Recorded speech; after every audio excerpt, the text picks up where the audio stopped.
வேண்டாத உறவினர்கள் நமக்கு இவங்க எப்போவுமே தொல்லை தான்ப்பா. இவங்க இருந்து ஒரு பிரயோஜனமும் இல்லை. நம்ம எங்கே போனாலும் சுற்றி சுற்றி நம்மளை இப்படி இவங்க சாத்துறாங்களே, இவங்க உறவே நமக்கு வேணாம், இவங்க நமக்கு தொல்லை தான் அப்படின்னு நினச்சி நிறைய பேர் என்கிட்ட இதுக்கு பரிகாரம் ஏதாவது இருக்கான்னு கூட கேட்டிருக்காங்க. ரொம்ப சிம்பிளானது தான். வேண்டாத உறவை நம்ம வெட்டி விடுறதுன்னு இல்லை, அவங்கள்ட்டேருந்து நம்ம கொஞ்சம் நிம்மதியாக விலகி இருக்கலான்றதுக்கு ஒரு எளிய பரிகாரம். மஞ்சள் நிற துணி ஒரு ரிப்பன் ஷேப்பில் கட் பண்ணி எடுத்துக்கிட்டிங்கன்னா போதும். அது ஒரு ஜாக்கெட் பிட்டை துண்டு துண்டாக வெட்டி எடுத்துக்கிட்டாலும் போதும். இதை ஒரு அரை அடி ரிப்பனை எடுத்து கொஞ்சம் கொஞ்சமாக அதை சின்ன சின்ன பீஸாக ஒரு கத்திரிக்கோலில் வெட்டி அதை விட்டெறியணும். இதை வெட்டும் பொழுது நீங்கள் எந்த உறவினரை ரொம்ப தொல்லை செய்கிறாங்கன்னு நினைக்கிறீங்களோ அவங்கள நினச்சிக்கிட்டு அவங்க பேரை சொல்லிவிட்டு நம்ம இதை வெட்டிட்டு அதை டிஸ்போஸ் பண்ணிட்டோம்னா போதும்.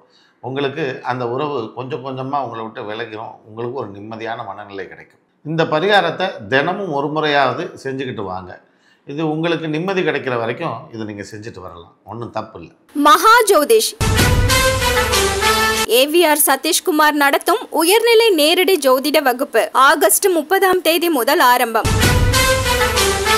உடனே உங்கள் இருக்கைகளை முன்பதிவு செய்து கொள்ளுங்கள்.